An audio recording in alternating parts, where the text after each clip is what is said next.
Wanted to welcome everybody to today's salon entitled Lost and Found, which is part of my Look Ahead with Lois Liberman salon series. And before I introduce my two dynamic experts today, I just wanted to take an opportunity to explain the purposes of my creating these salons. For those who are new to the webinars, and for those who are returning, if you could give me just some patience, please bear with me. I realized that so many of my clients were experiencing similar challenges, and I thought that they could benefit not only from the receipt of information and resources to help them tackle those challenges, but I also thought they might benefit from the realization that they were not alone in their struggles. It was my goal that some of my current clients might derive some solace from propping one another up and perhaps gain some valuable insight and comfort from some of my former clients who have already been through the process and who not only survived, but thrived. Whether you're a current or former client, or just someone who has been feeling somewhat disconnected from your authentic self, or have been feeling that your light has been dimmed of late, welcome to today's salon, which should be inspiring and informative hour with two very special experts who each counsel clients on accessing their inner guidance system and empowering them to become the ultimate version of themselves. Donna and Colette each use a different approach with their clients to address various concerns. However, together they offer a potent antidote to challenges, including feeling stuck in living in clutter, mental and physical, rediscovering your authentic voice, the one you might have lost along the way, wanting to create a fresh life path but not knowing where to begin, finding the formidable mind-body connection that you might have lost, writing new rules that reflect and guide your life, not someone else's, reclaiming the wisdom you've earned, unlocking your natural self-confidence, and living with ease and in peace, no matter what comes your way, like perhaps your daughter getting stitches in the middle of all of this. I've had the pleasure of spending some wonderful time with these fabulous women and gained some really valuable wisdom from each of our planning discussions. I'm confident that you are going to experience one of those aha moments too today from our session.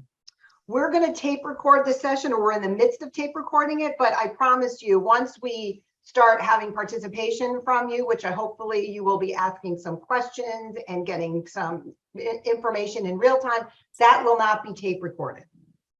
So first, let me introduce you to Donna Bloom. Donna is a board certified hypnotist and certified life coach. She helps stressed out overachievers and self-proclaimed control freaks discover more peace of mind.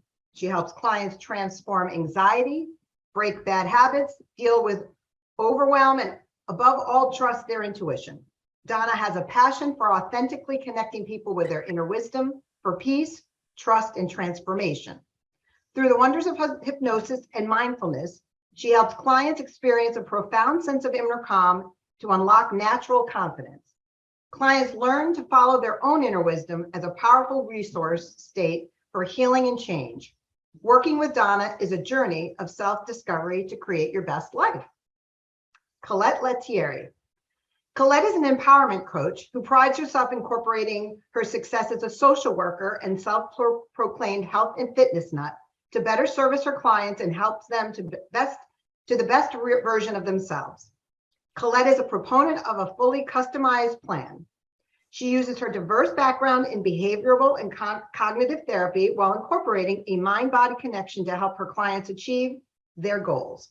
Her passion is to help build up their ego strength while being proud of the image staring back at them from their mirror. Being in the mindset that setting short-term attainable goals will result in long-term positive life changes is the ultimate underlying premise that Colette uses as the underpinning for each client. Thank you, Colette and Donna, for being here today. Thank you. What I've learned from these wise women is that the most important relationship there is the one you have with yourself. And with that, let me introduce you to Donna Bloom of Wise Mind Hypnosis.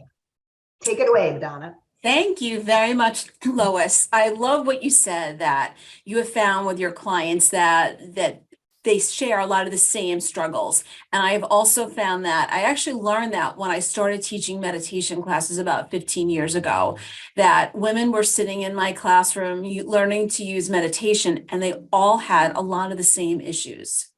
So from being a meditation instructor, I was certified to become a board certified hypnotist. So when people first meet me, especially if they meet me, say, with my husband, who's an accountant, everyone kind of knows what he does. When people hear I'm a hypnotist, you know what they do? They take a step back. Like I'm a witch doctor and that I can control you. So I wanted to demystify, first of all, about what hypnosis is. And in its simplest terms, hypnosis is simply a heightened state of suggestibility, where the mind is open to suggestions. And when you're working with a professional like myself, it is always positive suggestions. And when I'm working with my clients, I also help them to understand how they are negatively hypnotizing themselves with the language they speak. Ordinary language like I can't sleep at night or I can't stop eating the cookies in the evening is a form of self-hypnosis. So when I'm working with clients, I teach them how to improve their self-talk so that their subconscious mind believes them. And also, I like to refer to hypnosis as simply a resource state. And it's this wonderful, amazing state where you can dialogue with your own inner being. And it's powerful and it's wonderful. So I use the hypnosis when I'm working with someone in session to uncover wounds from the past, to transform the hurts that were, happened over time, perhaps in childhood or through an event like such as a divorce, to help people with growth and transformation. So hypnosis is not what you see in the movies. It's actually so much better and it's so much powerful because I don't take control of you. Again, when people back off and they're like, oh, they're afraid that I'm going to take control. The reality is people want me to. I'm working with this woman and she's just like, can you make the changes for me? And I wish it was that easy that I induce hypnosis and that voila, the changes happen. It's not that way. It's not that you are hypnotized. It is the insight from the hypnosis that is life-changing. It's those aha moments that Lois was referring to. So hypnosis will also help to address issues that keep us stuck and allowing the wise mind. And that's the name of my hypnosis practice, Wise Mind Hypnosis, because it's all about our inner wisdom. It's all about connecting to that inner mind, our wise mind. And again, when we do that, we can have those aha moments and we can connect the dots. We can see it for what it is. So hypnosis by itself is not magical. It's not magic, but it's magical. So in a nutshell, I'm helping people to do the inner work within inside of them. So if you're coming through a divorce and, usually it's messy in some way, shape or form, you're divorcing a partner and there's a lot of other, issues that go along with it. But we have to do the inner work to clear out the inner programs so that if you want another relationship, another marriage, or even friendships, you're not finding yourself repeating some of the same programs that are inside of us. So it's, in a nutshell, it's all about developing their relationship with your wise mind, your inner mind, doing the inner work, working on the hurts and the wounds of the past so that they don't show up, so that you can have an amazing relationship with yourself. And in a way, hypnosis helps you to divorce your inner mean girl. So that's about it in a nutshell. So Lois, any follow-up questions to that? And you're muted. Sorry, which is basically the story of COVID being on mute. I'm glad that you've demystified it because one of my first questions was going to be, when you think of hypnosis, I think of somebody who is in the chair and then you're going to make them start clucking like a chicken or barking like a dog. I charge double for that.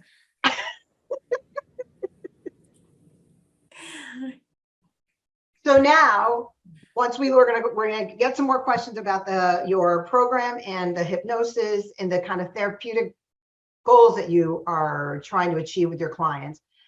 I want to introduce everybody to Colette, because now that we have learned about ways to connect to our inner wisdom, Colette's going to explain to us as an empowerment coach how she's going to help her clients utilize that voice to achieve their best self.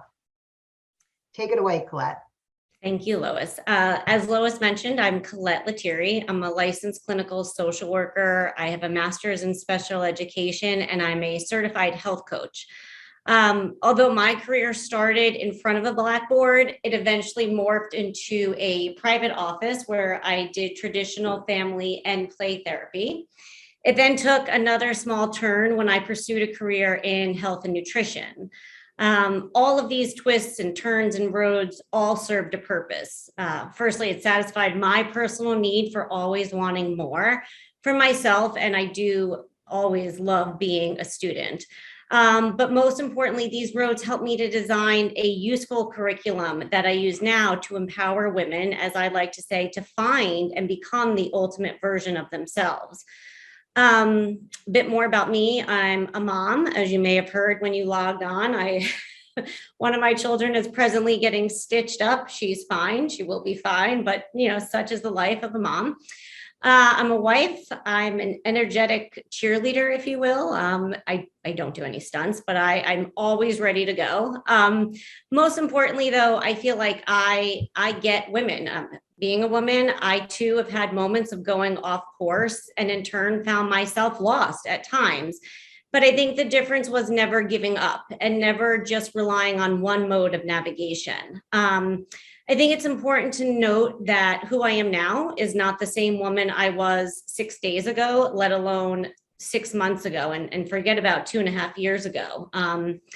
So if I were to backtrack for a moment, as the world was shutting down and everyone was making sourdough bread and learning to roller skate or training for a triathlon, I did none of those things. As a matter of fact, I did not crush it in COVID. I was plummeting down the other side of it. And even though I was a previous teacher, I even stunk at homeschooling. And so it was, a new caffeine addiction because I had to transfer all of my clients until the evening, and actually dyeing my own hair late one night in the mirror, where I really started to take a look at myself and start to question myself. And finally, so many of these dialogues and ideas that I were racing through my mind. Who am I now? What do I want to do when this is all over? How do I want to come out of this differently? And these monologues, if you will, eventually turned into conversations with family, friends, and other professionals. And that's really when I established this curriculum that I've now titled This Is Me.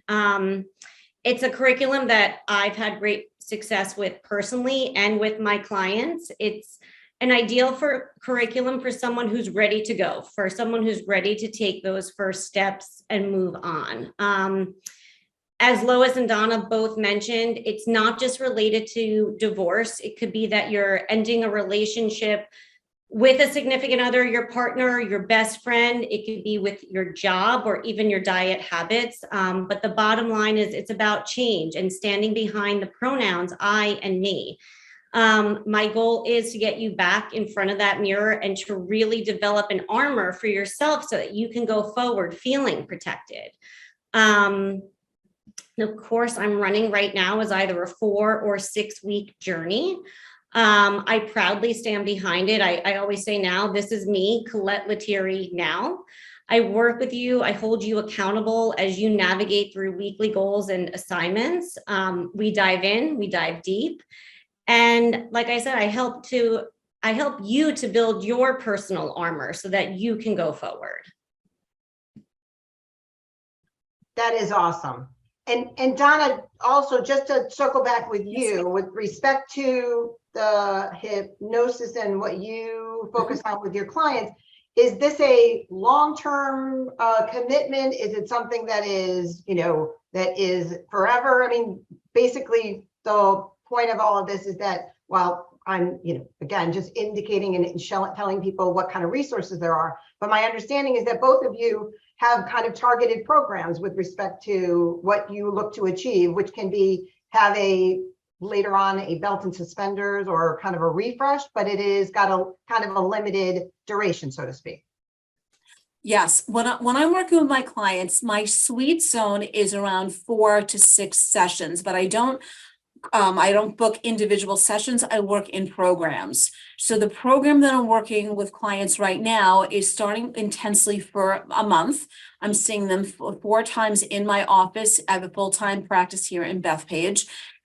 It's, my sessions are on the longer side, and I teach you to self-hypnotize yourself. And I also give you mindfulness and meditation exercises. And it's all about doing the inner work first with the relationship with yourself. So I work with you intensively for a month, and I give you support with video support. And again, sort of, assignments to do on yourself so that you're always evolving. So it's a 1 month intensive. And Colette, with respect to your programs, I think you have a couple of different ones. How are they run? And then I'll ask you specifics about how you identify with your clients what they really need to do to work on to get there to achieve their best goal. Right. No. So like I said, I do have a curriculum that I've been following. I'm finding the most success with this curriculum right now. It's moved a bit away from traditional once a week therapy, and it's really individualized. So we do sort of an intake session first, where we target what your goals are or what you're looking to transition towards or away from.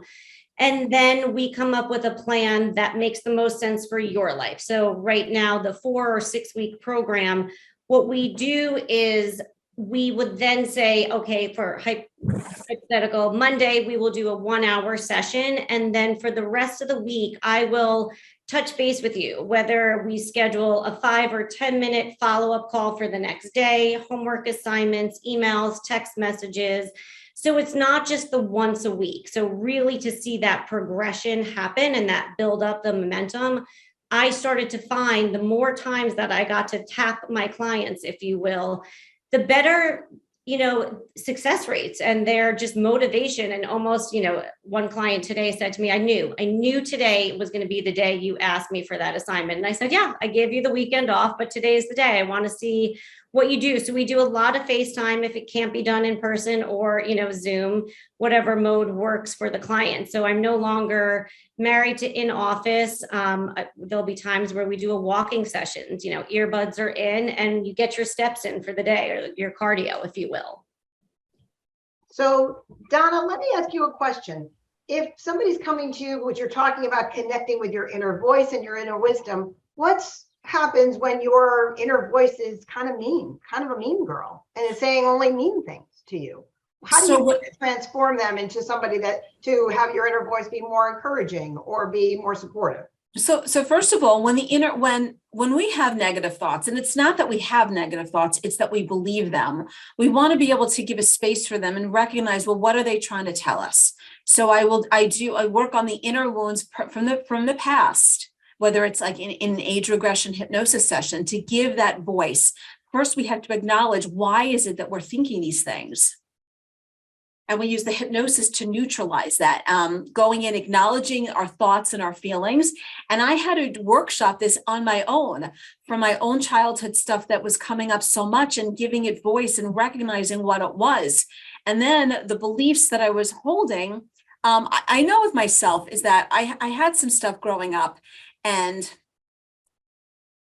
how can I put this? I always felt that I was showing up wrong in my life. So of course I became a hypnotist to be able to help myself. So when I've done all my trainings and I'm workshopping this, I had to go back and this is what I do with my clients. We go back to find out, where were the beliefs picked up? And we want to look at them without judgments of right or wrong, because I don't know about you, I don't like to be told that I'm wrong. So we go in and we hold that space for the little one. Maybe she's 5 years old, 10 years old, whatever. We want to understand, well, what was she thinking and feeling at the time, and understanding that. And what I found with my clients is that there's something that happens, and it could be, the teacher yelled at you, you mispronounced something in school, or it could have been something more serious. But So this is what happened.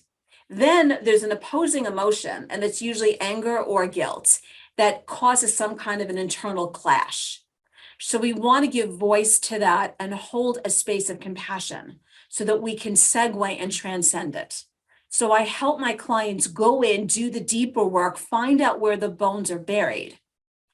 And then using mindfulness and law of attraction stuff to segue so that we can transcend it, so that we can know who we are. So your original question was the negative voice. And it's not that we're having them. We need to give voice to it. We don't want to push it away. We want to invite it to play. But when it's constant, it's honestly, we're believing something that's not true about ourselves. And our higher self wants us to know that. In the same way, if you get a splinter in your finger and it hurts, it's because the splinter does not belong there and it needs to be taken out.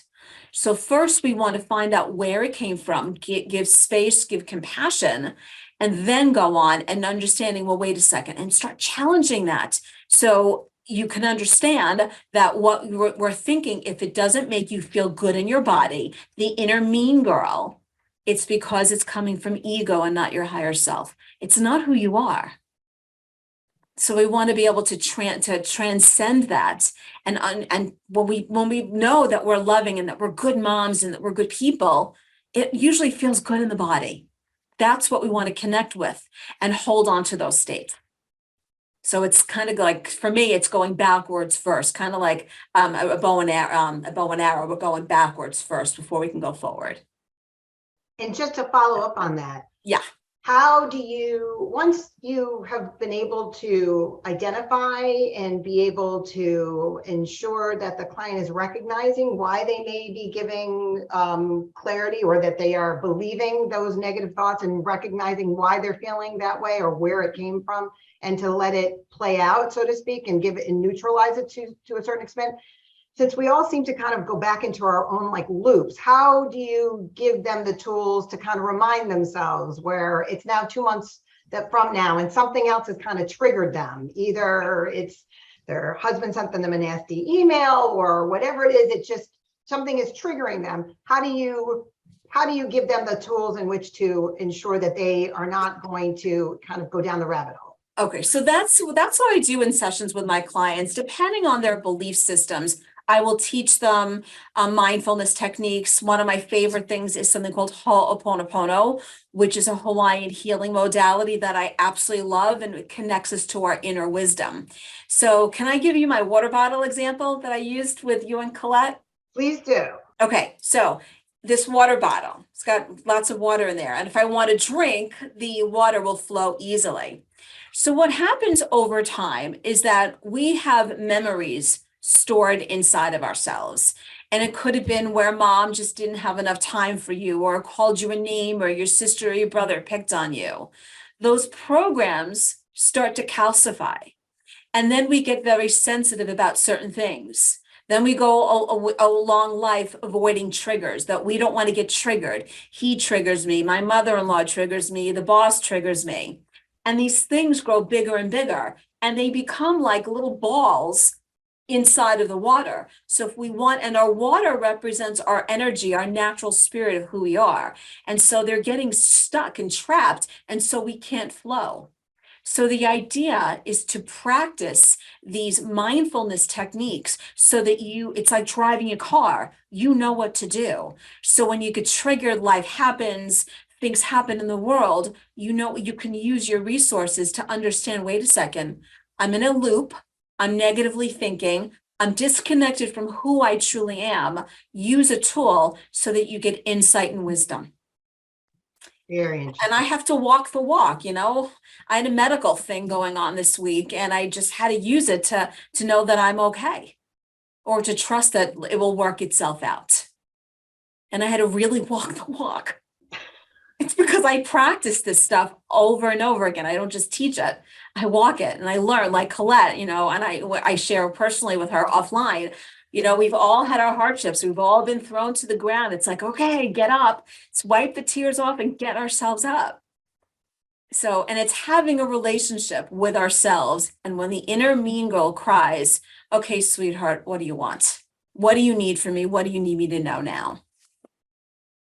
So Colette, that helps me segue to you in respect to when your client comes to you, how do you actually do your intake and understand really what it is that they really need from you or really need in order to achieve their best and most authentic self of how they want to show up?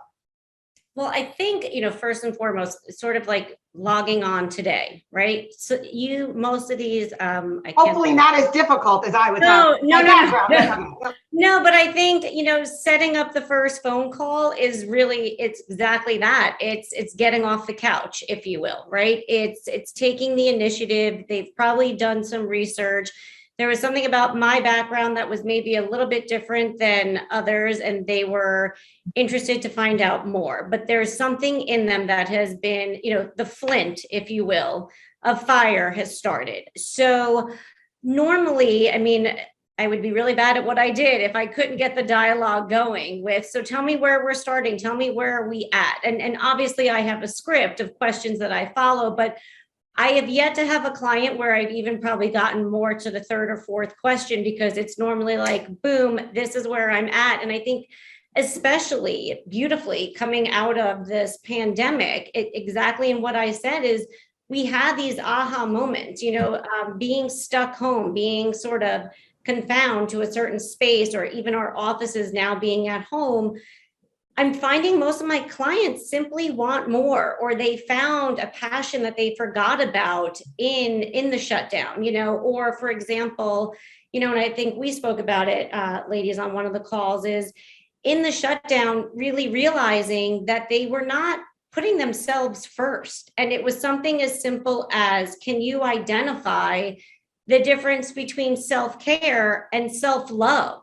Do you actually know that there's a difference? I have a client who we had to break her out of the habit of two really simple things: what she ate for breakfast and the number of spin classes that she felt she had to go to. So then in COVID, when she couldn't get the bike delivered, or there was this wait list for Peloton, I mean, she became undone, and it was something, really wasn't about the spinning. It was about that she had nothing else carved out in her day for her except that workout time. So I think, that's where these conversations, like you were saying, with the mean girl is, well, why is she mean?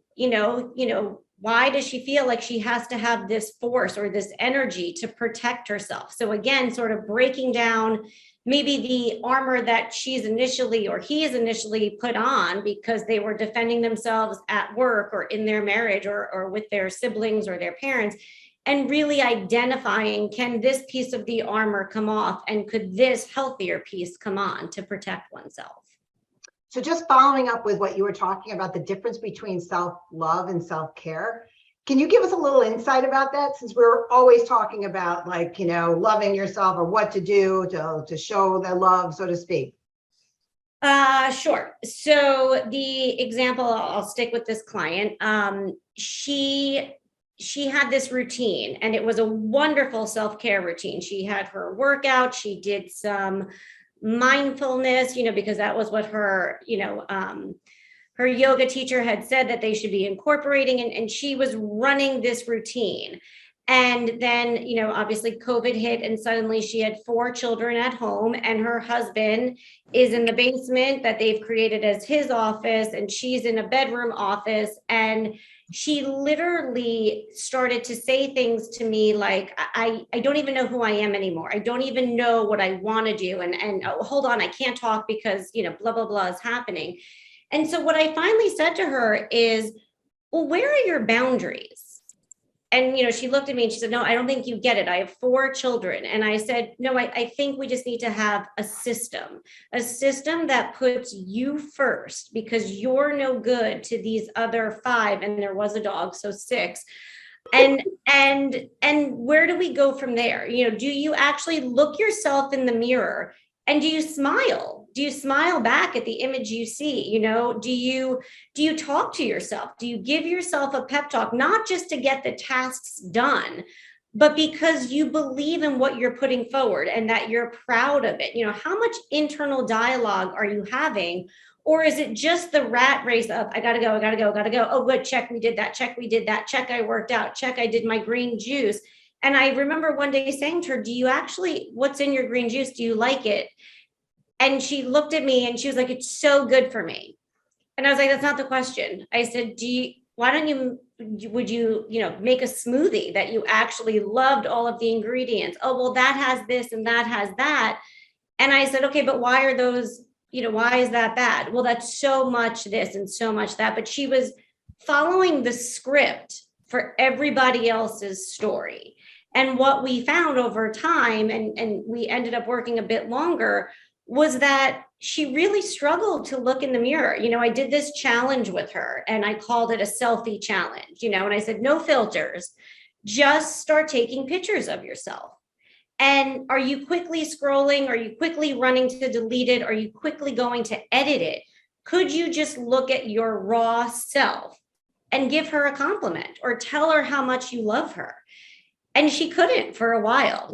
Time progressed and we moved forward with certain activities to support it. But there's a big difference there with loving yourself and simply following the routine of self-care of, I must do this diet, I must do this level of exercise and such.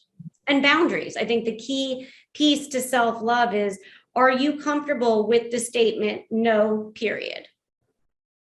So that in of itself requires a pause, just because I'm assuming that everybody on here has a difficulty of saying no, pause with the period. Donna, in one of our sessions that you were talking about how so often when you're talking to your clients, they're complaining about what's not good about, but they can't acknowledge what's right with them. You want to talk a little bit about that work that you do? Yes, with Colette, we want to identify what is the goals, and clients will tell me less stressed, less anxious, less of this. But the problem is that we cannot deliver less of something. It's not specific enough. And what I have found, especially in the last 2 years, is clarification. People don't know what they truly want, whether it's in a relationship or even for themselves. They don't know what they want. They don't know what self-love looks like, because in a way we're not taught it. We're not taught how to be comfortable with emotions.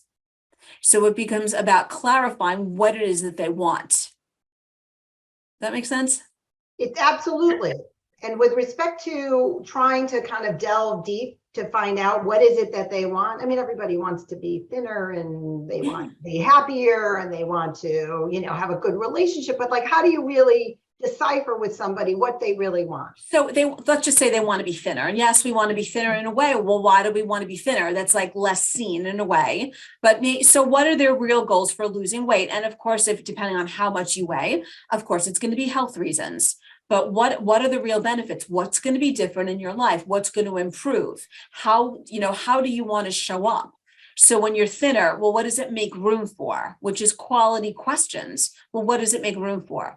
Oh, if they're maybe a grandparent, they'll have time, they'll have more energy to go on the swings with their children. They can go on vacation. Some people will want to be able to sit in, by one seat in a airplane. So what does it make room for? What do they really want? Well, why do you really want to lose the weight? And then how are you going to show up? Are you going to, I'll have more time to play pickleball. I'll be able to get on the court more and feel more confident about myself. So it's about clarifying and really what it is they want. And people are struggling with that. And that's not just from the standpoint of, I think earlier when you said your clients want you to kind of almost take over their computer, take over their mind and just fix it for them, right? Like we were talking when we were getting online, couldn't Allie just fix my background for me, or so to speak? It was the issue of wanting somebody else to just can't you just wave a magic wand and fix it? And so do you both find that that's kind of what everybody's looking for at the moment? I mean, from my perspective, it's like when a client can connect the dots themselves, it makes all the difference. I'll give you a quick example. Last year during COVID, I'm a presenter at the National Guild of Hypnosis, the convention. I'm a presenter, and we were given an assignment on how to record our presentations, whether it was time and length and what we had to do. One of the directions was don't use hand movements. I talk with my hands. I'm all over the place. It's who I am. I watched the recording and the tears were bawling out of me because I took the day off to record this. And all of a sudden it's like, I have to do a do-over. And the feelings inside of me were like, uh-oh. And I'm like, let's go do hypnosis on this one. I went in the other room. I popped myself in hypnosis and I'm like, this feeling, it's familiar. And what happened? I followed the feeling back all the way to 5th grade, where I got in trouble for something and had to redo a lot of work. And I was struggling with school and it was so overwhelming. So when I saw where it came from, but I'm not 10 anymore. I'm a grown woman. I am smart. I'm very smart at what I do. I'm at the top of my field. I gave myself the suggestion, we can get this done. It'll be better and we'll bat it out in 2 hours. But I had to take the little one and just hold her. I'm like, I know you struggled. I know that was hurtful for you. We're going to be okay. And Colette, with respect to you, do sometimes your clients come and say, can't you just like fix it overnight, fix whatever I need? I mean, I think we all would love the magic supplement, the magic pill. I don't want to be right. I don't want to be worried about this, or, I want this and I want that. And for my clients, again, when we really meet in that initial session, I have scripted it so that it is 4 or 6 weeks. And yes, I mentioned, one of the clients did extend a little bit. But I'm finding with that time frame, we dive in fast and we dive in deep. And I'll also say to a client, I have a younger gal who I'm working with right now, and she'll show up and she's eating or she's doing this, and I'll say, why don't you call me back when you're ready to be present? And the first time she kind of looked at me and I said, no, I need us to be in this pool together because our window is this big. And if we're going to see X, Y, and Z, this is the commitment. I think another thing too that we do, and I've done it myself, is I will recommend a social media detox. And I have to admit, like I said, I've done the work that I'm standing behind. I gave up social media. I'm Italian, so Catholic. I gave it up for Lent during COVID. So here I was in this shutdown where, the world is making their sourdough bread and, everything is happening and who's running this and who's doing, photography and et cetera. And I shut it down. So I was forced to get back on the phone and have conversation. I actually started writing a few cards to people and connecting that way, and emails. And what I find with my clients is if they actually unplug, so if they put the time controls on their phone, so they do not disturb from this time to this time, and if they unplug from social media platforms, obviously if there's a work requirement, that's a little bit different. But even if they put a time management on that, all of a sudden that magic pill, I want that pill, sort of dissipates because you're no longer living in other people's non-realities. That is such a important message, because so many people are often so unhappy with their own existence because they see everybody else is so blissfully happy, right? Because that's what it shows like on the Instagram and on the text that you're getting all day long. So following up on that whole social media detox, when we talk about just detoxing, is I have found, at least, from clients, from friends, that when the stressors or the challenges are kind of coming at you like a tidal wave, people are relying on different crutches, whether it be the wine, whether it be now that everybody you can't walk in New York City without smelling weed here or there, but whatever, now that it's kind of like become more acceptable, that whether it be binge watching for like literally 24 hours, it's just the distraction, or shopping, right? Whatever. that it's that distraction from acknowledging your feelings or dealing with what you're going on. What do you both have to say regarding the use of those distractions? Oh.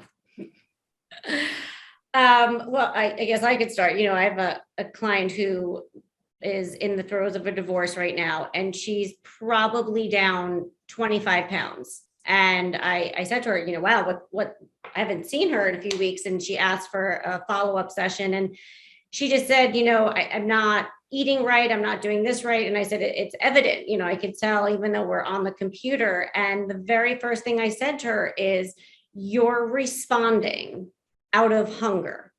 And it goes automatically back to those boundaries, that self-love, and even that self-care. And, I said to her, she was talking about the email exchange between her soon-to-be ex-husband. And I believe we referenced this, Lois, that day, is I said, you're just throwing the chum overboard. And the minute he senses the blood, he's circling the boat. And then your boat's rocking. And now you're rocking. Now you're feeling sick.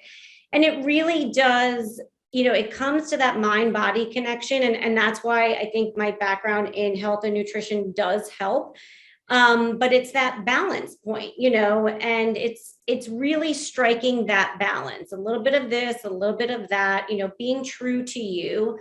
But you're right, and I'll say to them, it's not just about Instagram or TikTok, etc. It's also about, what does your nighttime routine now look like? Are you sitting there with Prime and, watching seasons 1 through 6, or are you going old school? And I could say old school, where we had to wait till the following Thursday at 8:00, Channel 4 with commercials to see, what happened next. And can you actually do it? And it goes back to that word that you mentioned, Lois, of detox.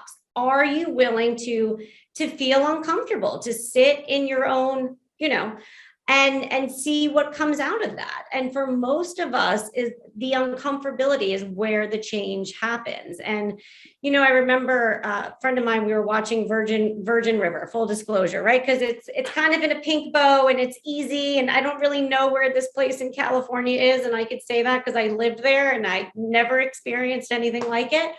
But I remember saying to her, okay, I watched an episode. I'll talk to you about it tomorrow. And she was like, oh, but don't you have time to do one more? And I said, yes, but I have to prove to myself that I could do it. And when we laughed and then we sort of like spaced it out together. And I said, again, it's taking back control. It's putting that line in the sand, that boundary, whether it's, your Amazon Prime order, can you actually leave it in the cart for 4 days? Can you do it? I mean, and I couldn't do it during COVID. It was like the one thing bringing me joy. It was someone else to talk to. I would run out. And if he said, you have to wear your mask or don't go down the drive, I mean, just to see Mike, the UPS driver, it like made my day, So again, I get it. I did it 100%. And Donna, also, when you're dealing with your clients, are you kind of also giving them some tools as to not kind of rely upon the crutch, because you need to kind of marinate in the uncomfortable on the uncomfortableness to deal with those issues? Again, it's all about insight, that feelings are not facts, but they're information. So when people are, the wine fairy, they're eating too much, they're drinking too much, they're shopping too much, it's a distractor behavior.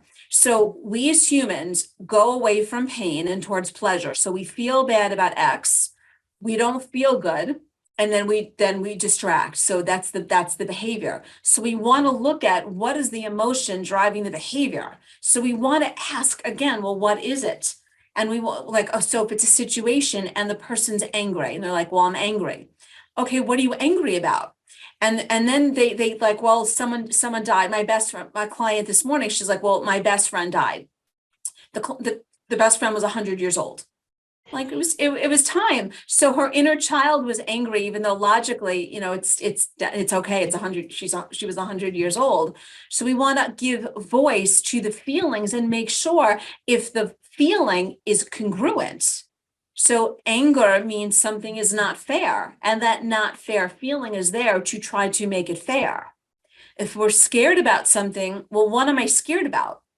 If I'm shaking and I'm nervous, what am I nervous about? And we want to just sort of bring it to the table and give it voice. So many people are just like, they're not being heard. And that's what, both Colette and I do, is that we hear our clients. We hear them really, really well. We hear them better than they can hear themselves, and we hold that space. So it's like, what is the feelings that are coming up so that we don't need to distract? Because all feelings are good in proper perspective. And sometimes we're angry. Sometimes we do feel guilty. We did something that wasn't wrong, that was wrong. Maybe we're sad. We do miss a friend that passed away. Maybe we're lonely, but those feelings are a call to action. So if I'm lonely, and COVID did that, just, these poor teenagers, man, what a number. And it told us that you have the cooties, I can't be near you, but we're humans and we're supposed to touch and hug and love and celebrate together and celebrate holidays and be with each other. So if we're lonely, it's a call to action to do something and to really give voice to our feelings and make them feel better. But if it's not in proper perspective, like my example of feeling overwhelmed and that I'm not good enough and I can't do it, that had to be looked at and updated, because that's not the truth anymore. And it's not who I am. It's what I experienced. And because of that, I'm a hypnotist and I'm helping other people. So all of that happened for good. I just didn't understand it when I was 10. So if you wanted to finish, I was just going to, because when some of our planning discussions, we talked about that cycle of stress, or the going through the cycle, right? And Yes. Getting through the cycle, because when we were talking about using either Amazon Prime or Netflix or the Wine Fairy, I almost choked on that when you said the Wine Fairy. I laughed. Whatever, was that we're distracting from getting through the cycle. And then I believe Lisa may have, or somebody had given the example of a dog who, after some incident, shook. I was telling you about that. So when you talk about, because so many of us, especially as moms, or just as that, we don't want to go kind of go through the cycle itself. So you want to talk a little bit about that? Yes, real briefly, that we have to complete the stress cycle, because if we don't, it causes dis-ease. So if we're stressed about something and we're feeling a feeling in the body, we're programmed for crying and for tears. So the example of the animal, this book that I'm reading, and I don't know the name of it offhand. The author was explaining that animals have a natural stress cycle. So if a gazelle is in the wild, and a lion goes and gets it and bites the gazelle, it wounds the gazelle is going to play dead. The lion thinks it's really smart, runs off to get the pride to come back and have dinner. But the gazelle kind of rallies, it shakes all the stress off, it shake. It runs off and it goes back to its group. And it doesn't blog about it, FaceTime about it. It shakes, it went through the stress cycle. So we as humans have to complete the stress cycle. And sometimes it's crying, yelling, physical movement, physical activity is a good way to complete it. I'm a crier. I had a medical thing going on last week, which I'm not out of the woods. You two made me feel better, but I cried about it, and I felt better after I did so. And Colette, how do you kind of talk to your clients about what they need to do to kind of like get through the stress cycle, so to speak? Whatever they may be going through. Many of my clients, whether or not it's because they, whether or not they're in the throes of the divorce or after, and that, something is going to trigger them. They, often it's just they want to hold it, and they're kind of marinating in the anger versus necessarily kind of letting it go, or getting through the cycle to let it go. For sure. And I think I think the expression we used was looping, getting stuck in these loops, if you will, or you repeatedly throwing, food out there to attract the predator. And again, when we go back to that armor, if you will, we kind of run through a checklist, like, are you going into the lion's den? Is this a situation you could avoid? If it's something that whether it's a work commitment, or you're coming face to face with an ex-significant other or a coworker, where are your boundaries? Are you having the self-dialogue? Are you employing all the strategies we talked about? Did you get up a little bit earlier that day? Did you nourish your body? Did you move your body? the other example I said to a client is, well, if it's a virtual meeting, are you sitting in your safe place? Are you sitting in your home? Is your office, which is for many of us our second home, does your office feel safe to you? Is it a place where your walls and everything embodies who you are and exudes a certain energy? Did you show up feeling good? One of my clients said, well, and on top of it, I just looked like a hot mess. So I said to her, during a follow-up session, I said, okay, so now you have this follow-up meeting. Let's take one of the things you said. It was that you looked like a hot mess. And she said, oh my gosh, I forgot about that. And I said, no, but your defenses were down. Even if it's a bun in your hair, just, make it look like a purposeful bun, as silly as that sounds. But for many of us, when we know we're not looking right or feeling right, or we didn't have that extra 5 minutes, we're immediately on the downward. So what do we do to at least plateau through the situation? And with respect to kind of identifying what is going to be their armor, so to speak, or how are you able to kind of decipher, what helps them or what gives them their padding or their, the metal that's going to prevent the meeting up, when they see their soon to be ex or ex at the school, back to school night with their new girlfriend, how that's going to work out. Oh, we're really just diving into diving in. Back to school night, ex-girlfriend. It's relevant. It's super relevant. Whatever. Should we make it that it's the new girlfriend is her ex-best friend? I mean, are we really going to go down? Okay, so we could probably write that script. Right. Yes. Again, I don't think any of this happens in one session. I think, the repeated dialogue, the repeated communication, you start to find some threads, right? I mean, we're all a patchwork quilt, if you will, right? There's many, many different pieces of material that comprise Donna and comprise Lois, but there's a thread that holds it all together. And in the art of communication and really hearing my clients and diving in deep with them, it's, I always say, come from a place of honesty. The more you give me, the less you hold back, the faster we start to mesh together, right? And to amplify forward what we want to have happen.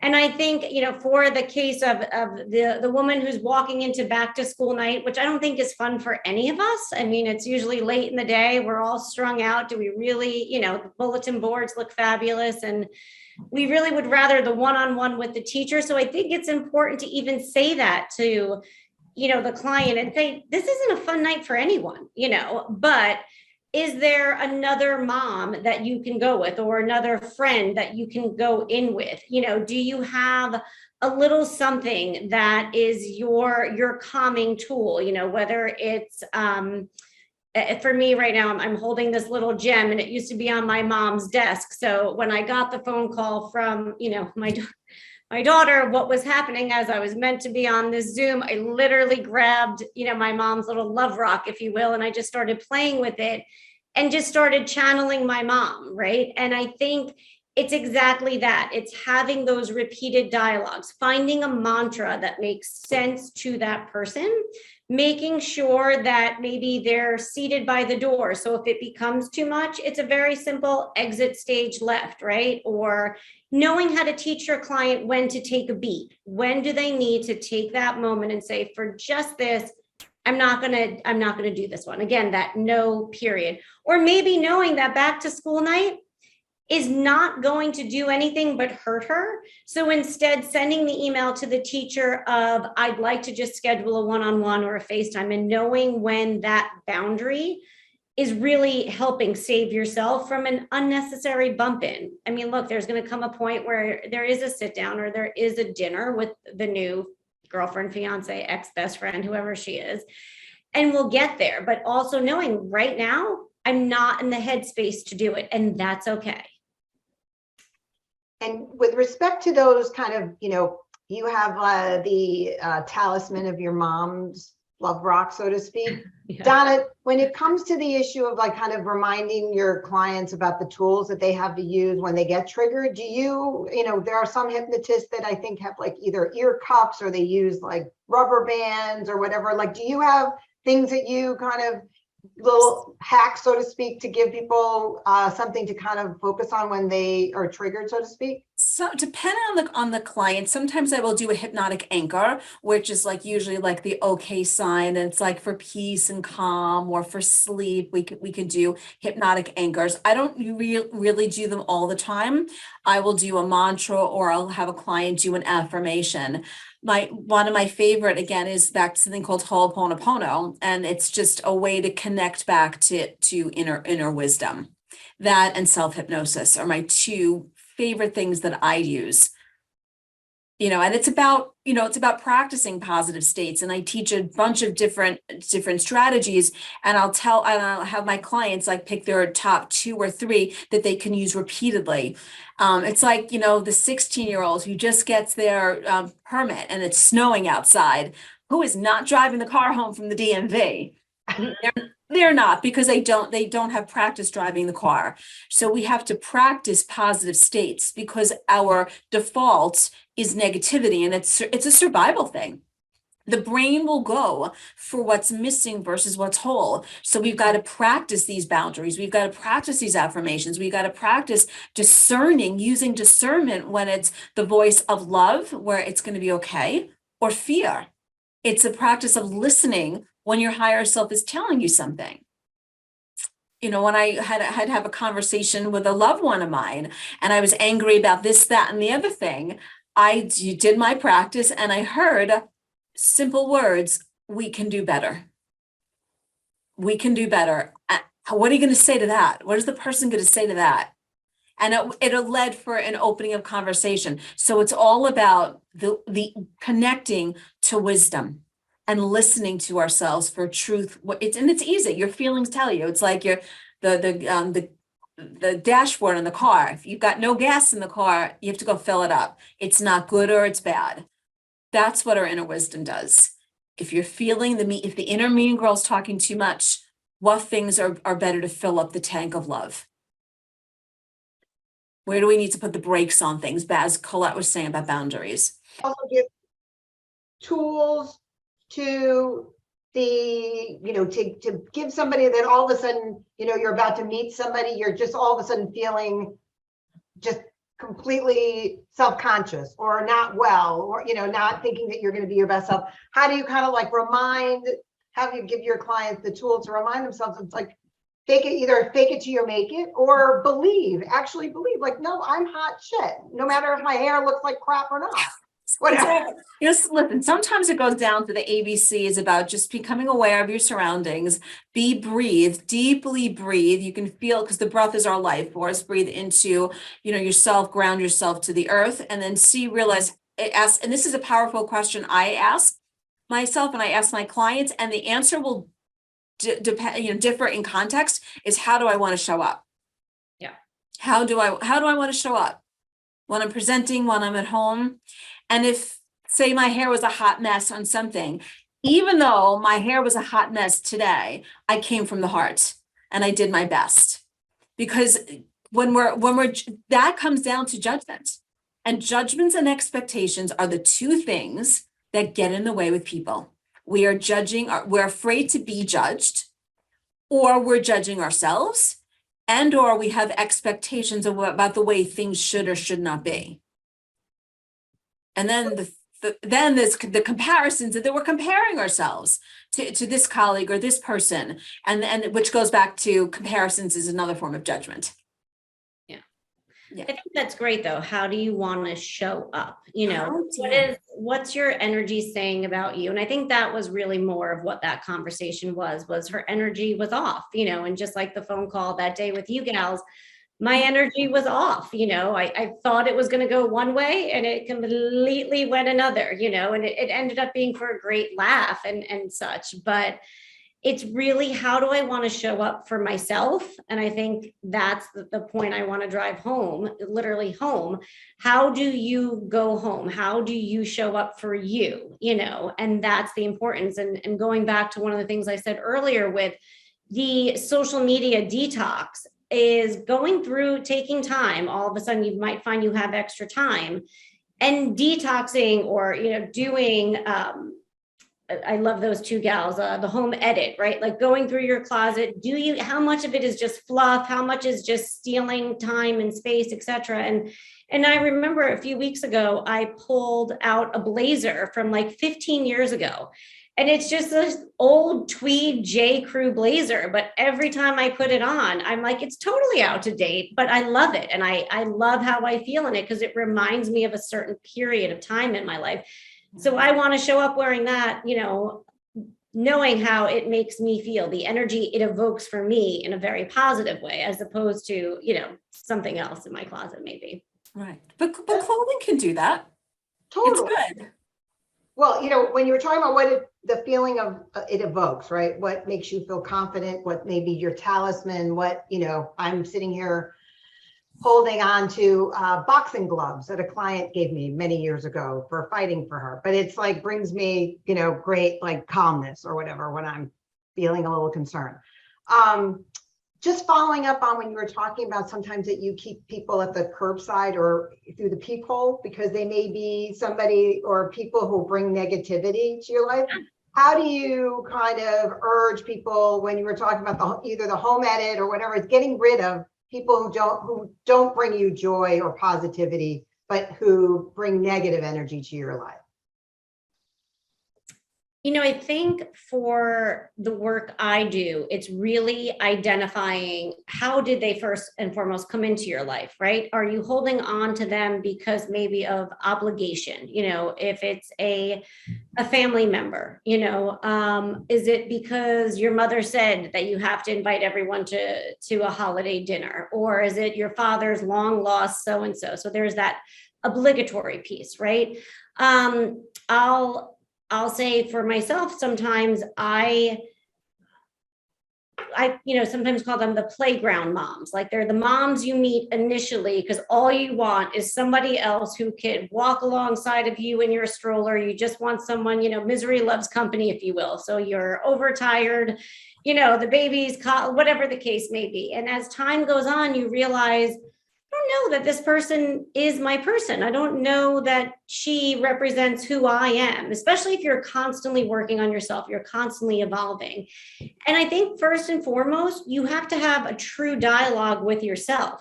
Are you being too hard on this person, or is this person kicking up something for you that you're not ready to deal with, or you didn't want to see in yourself? And I think like anything, both you and Donna said is, there's something to be said just in conversation. And it's very hard to argue back with someone who's coming from a place of kindness. And I don't think it has to be a hard breakup or a Dear John letter. Sometimes you let time and just, some space happen in between there until you're ready for that dialogue. And I think it's really treating others how it's cliche, but how you want to be treated. No one ever wants to just get dumped. No one ever wants to come home to like the Dear John Post-it note on the refrigerator, and I think that's key. And again, when you're in a place of evolution or in a place of transition, it's looking at yourself and hearing the dialogue that you're saying to yourself. And then even, one of the activities I do is, with one of the recordings on a smartphone, say it, record it, play it back. How does it sound? Sit on it. Can you edit it so it sounds better? And use that as a way to communicate too. Because playing something back, especially in your earbuds, whether you're navigating down a busy city street, like every once in a while, I'll be like, oh, wow, that I definitely shouldn't say that. I'll hear, if I'm giving a talk or a speech, and I'll record it so I can kind of memorize it, I guess, right, Donna? And that way I don't need the teleprompter as much, or it's a little bit freer, but sometimes you'll catch yourself and say, oh, that's not okay, and kind of go from there. And do something else with the group to give everyone a typical how to breathe, and then do some meditation instead of what I was going to do. I might just awesome. pivot. It's like it's organic and it suits our needs. And that's what we were talking about when we were planning all this, how we can sort of pivot together so well. But for someone like a Colette who could not, and like my husband's the same way, for my husband, he needs to go biking or riding or doing something very active. And that's his mindfulness practice. So we want to get out of the judgment of how it has to look. But if we want to give ourselves practice, there's so many different kinds of things. And I'm going to give you a taste of two, maybe three today. And the idea is to find the one that you love and practice it and be okay when thoughts pop up. Because the average human has between 60 and 90,000 thoughts per day, blah, blah, blah, blah, blah, blah. And the idea is that we don't need to get involved with every single thought we think. Okay, we don't have to. And just between these two ears does not mean it's the gospel truth. And for smart, educated women, when we are so taught to use our brains to solve problems, when we're thinking and it makes us feel nervous or anxious, it means our thinking is off and we're not connected. So having a mindfulness practice that works for you, I'll teach you something, then make up your own. One of my wonderful teachers said, all this shit is made up. Pardon my French. It is. It's all made up. So even meditation, it was made up, but the yogis have been doing it for hundreds upon hundreds of years. So there's definitely something to it. So I'll do a breathing technique, and Lois, you'll tell me when we're ready to do that. And we'll do a little meditation. Why don't we do it now? Why not? Because we're recording, and this is the part I want to record. So let's do it. Okay. So the first thing we're going to go over is proper breathing. And I check this with every single one of my clients because I found that clients don't breathe properly. And it's hard to see me because I'm just sort of chest up. Babies know how to breathe. They breathe from their cute little bellies. If you would look at a baby on a changing table, you'll see the bellies going up and down. So most of you do not have your video, that's okay.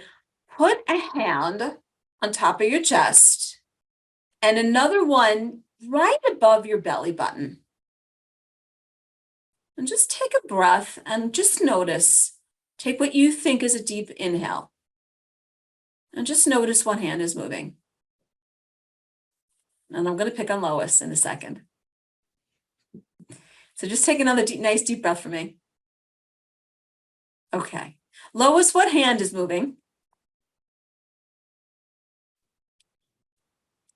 My belly. Your belly. Well, it looks to me that your shoulders are kind of going up. Yeah, well, they are too. They are. Okay. So that means, we Strong, Lois. Sorry.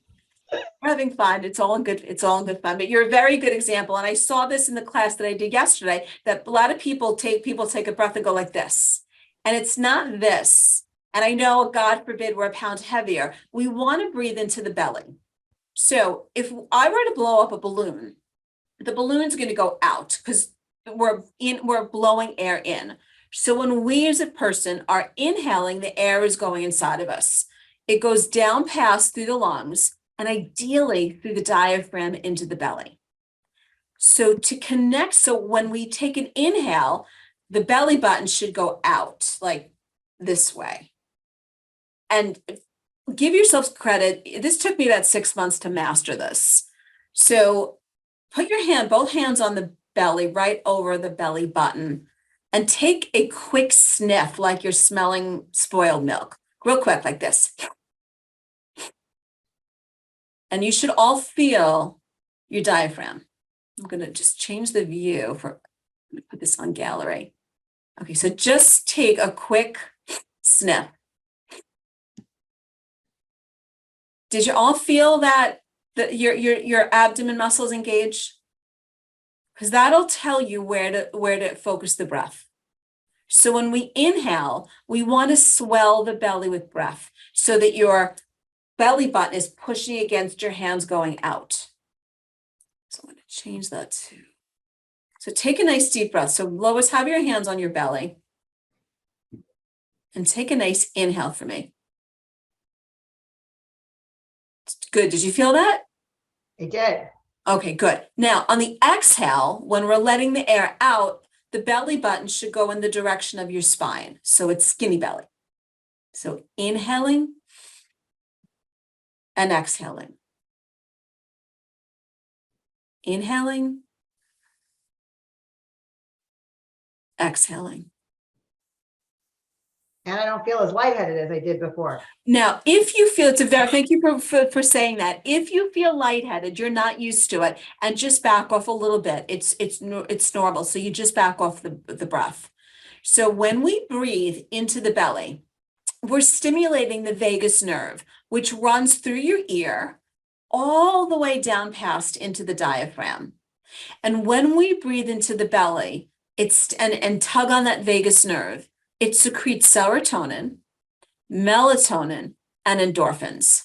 It's the good feeling chemicals that we want, and it will help ground us. So if you're with your ex or in an uncomfortable situation and you're feeling off, you can start to breathe into the belly, and that will center you into your body. Very, very important. Okay? So first form of meditation is the through line. There's so many different kinds. There's mantra, there's TM, there's progressive muscle relaxation, there's focus and relaxation, there's movement meditations. The through line with all of them, the common denominator is the breath. So if we can get this right, you're golden. So when we're breathing, so close your eyes, everyone, and just take an inhale and just notice your breath. You can close your eyes, give yourself this time and this space. Notice your exhale.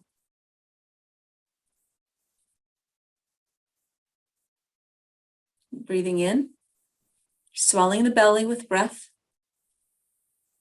And then on the exhale, releasing stress or tension, just letting it go.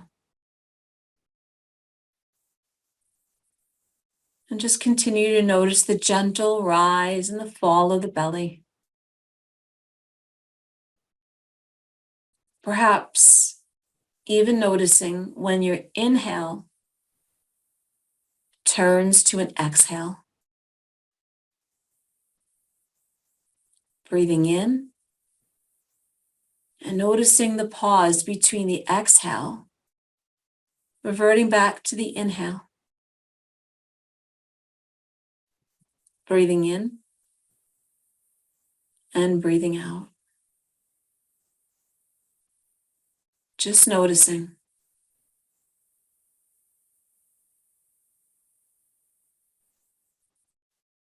This is a very wonderful mindfulness practice that we can be mindful and notice our thoughts and our feelings. To have that container, a safe space to have them, because it's okay. So any questions about diaphragmatic breathing? Because a lot of people reverse it and they think that the stomach, when they inhale, the stomach goes in. I did. Donna, what is the breath count? I remember one of the talks you were saying 4-4-8. It was a specific. Oh, we probably did something like a calming breath technique. So there's no we want to make the exhale a little bit longer than the inhale. Another technique I do is something called box breathing, where we inhale for a count of 4. Right, that was it. Hold for a count of 4. Exhale to a count of 4, and hold the exhale to a count of 4. Now, I work with all different clients, all body types, all ages, and sometimes I'll notice that someone's struggling for a count of 4, so I make it a count of 3. 2 is a little too short, so we can modulate that. And then when you get good at it, you can increase it. Sometimes I'll do 10, like a 10, 10, 10, 10. And you do 10 rounds of that, and man, you're zoned out. So I usually start with 4, seems to be a safe number, but if it's too much, you back off on it. Did I answer your question?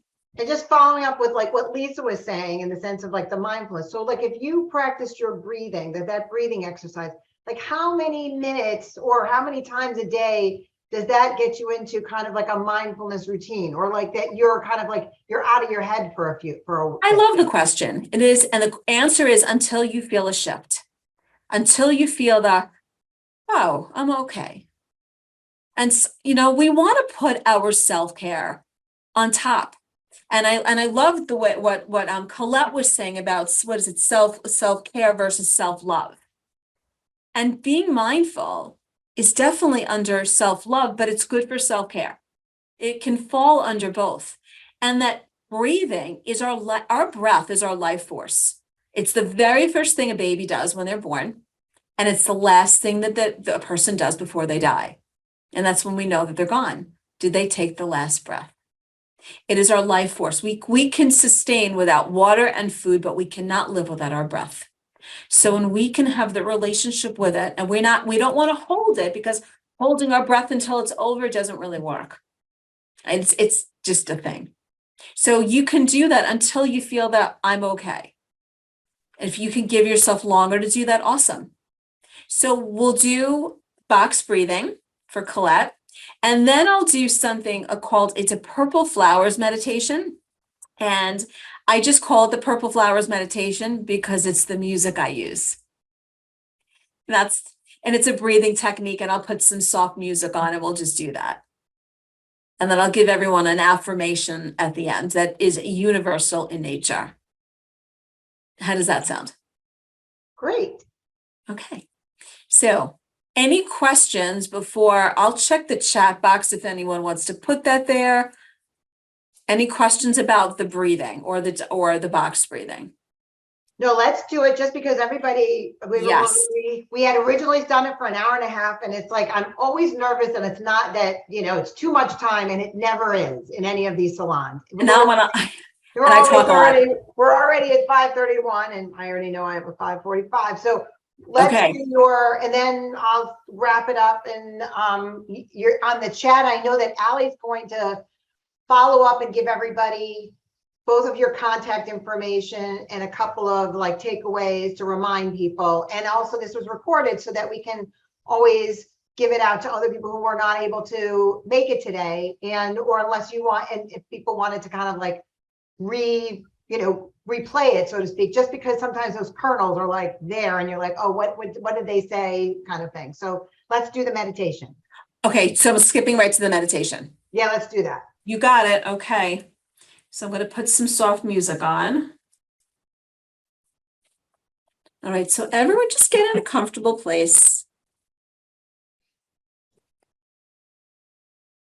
Close your eyes on down. Perhaps having your hands flat on your lap. Give yourself this time, this place, and this space for beautiful healing, for some mindfulness. And we always start by simply noticing the breath. Don't try to change it, just notice the inhale and the exhale. And some people like to imagine that the breath has a color, like a blue or a purple. Notice your inhale. And begin to notice your exhale. And notice how your breath takes you into the present moment.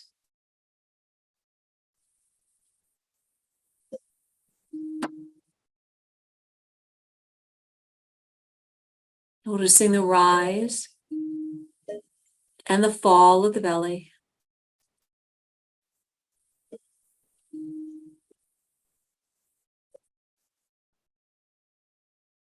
If any thoughts come to mind,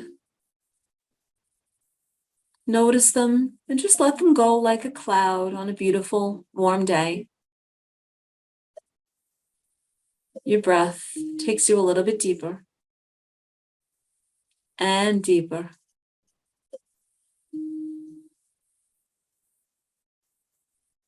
And imagine now that you're out somewhere, perhaps by the shore, by the beach, and you notice the waves of the ocean. And sometimes the waves are smooth and soft, they're gentle, they're calm. Other times the waves can be rough. Notice the waves come in and they recede out. Nature is such a wonderful metaphor. We inhale and we exhale. We give, and it's important to receive. Just noticing your breath coming in and receding out.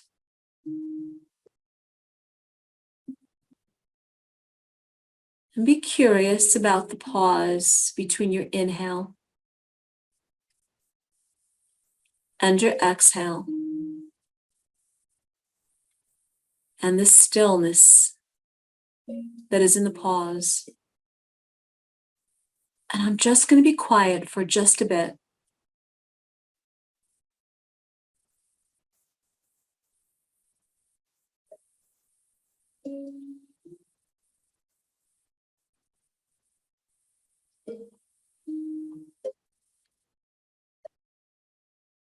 That's right.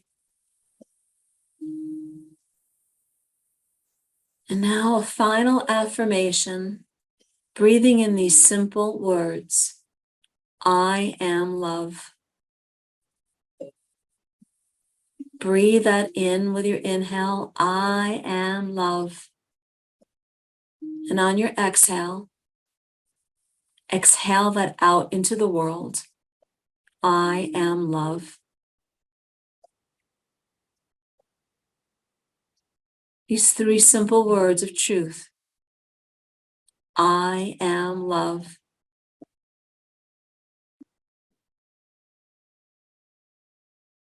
Feel that truth go from the top of your head to the bottom of your feet. And anytime you need a moment to pause, you can remember the waves of the ocean and follow your breath, your life force, your own love.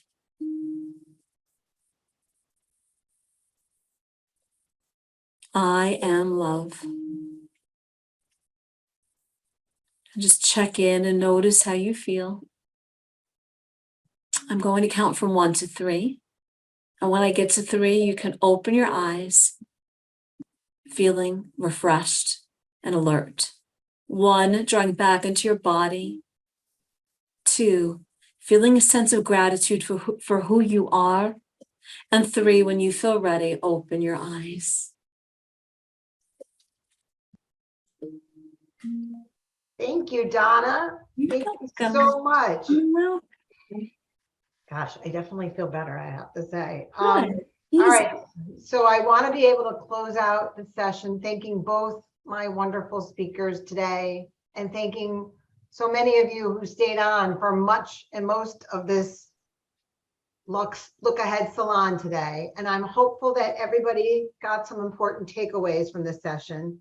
You've seen how Donna can help you access your inner wisdom to take back your life. And you've seen how Colette can help you build your armor to protect yourself from the triggers or challenges that come your way to ensure that you show up in whatever your situation as your best self. And it's my job to ensure that you know what your rights are and to zealously advocate on your behalf, whatever you need, and to ensure that you are in the best possible situation for your next chapter of your life. And I thank everybody for coming today.